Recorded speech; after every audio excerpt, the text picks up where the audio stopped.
Veamos ahora la restricción ángulo. Para esta operación tengo dos piezas. Hago clic en restricciones. Dentro selecciono el tipo angular. En la ventana de selecciones se muestran tres botones. El primero es para seleccionar la superficie que voy a restringir. Es la pieza 1.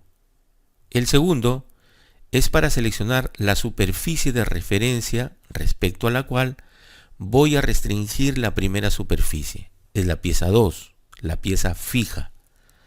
El tercero es para elegir el eje o la arista o el borde respecto a la cual se formará el ángulo.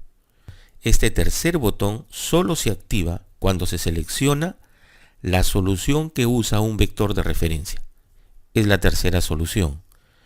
Esta función no unirá las piezas o las superficies, solo moverá una de ellas para formar el ángulo. La pieza o ensamble que nunca se moverá es la pieza fija desde el inicio del ensamble. Con esta restricción se pueden realizar tres soluciones. La primera es de ángulo dirigido. El ángulo se forma dentro del plano perpendicular al plano de las dos superficies que se van a restringir. La segunda es de ángulo no dirigido.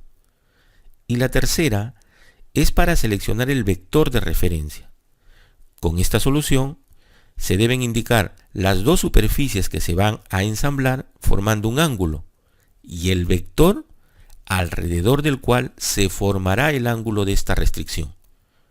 Vamos a realizar una restricción con la solución de ángulo dirigido. Hago clic en esa solución. Ahora seleccionamos la superficie de la pieza 1. Será la vista frontal. Hago clic. Luego seleccionaré la superficie de la pieza fija, que también será la vista frontal. Hago clic en ella. Si nota, se han producido tres eventos. Primero, un sonido que me indica que la operación se ha realizado.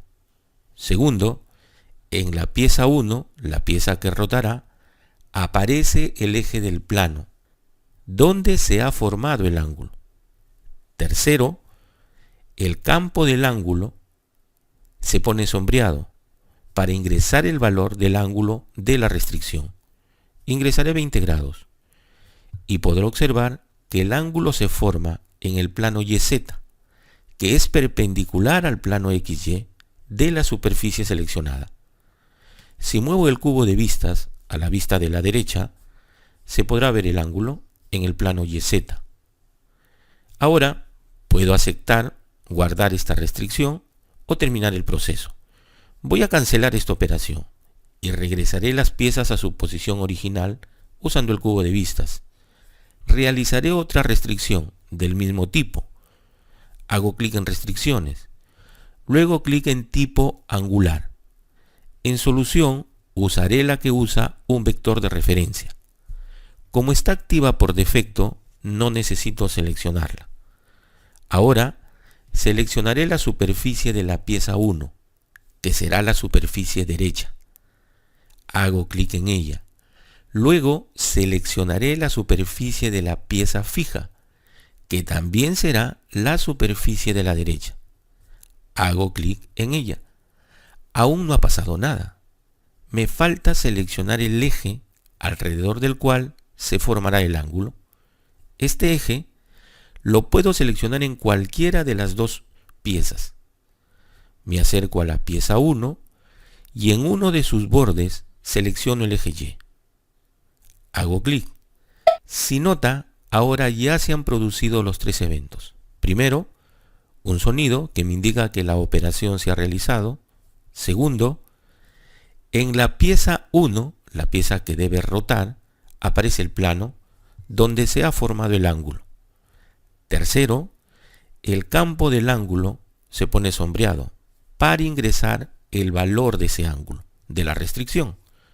Ingresaré 20 grados y podré observar que el ángulo se forma alrededor del eje que he seleccionado como vector, que es el eje Y. Como las superficies están en el plano YZ, el ángulo se formará alrededor del eje Y en el plano ZX. Si muevo el cubo de vistas a la vista frontal, se podrá ver el ángulo en el plano ZX. Para terminar, hago clic en OK.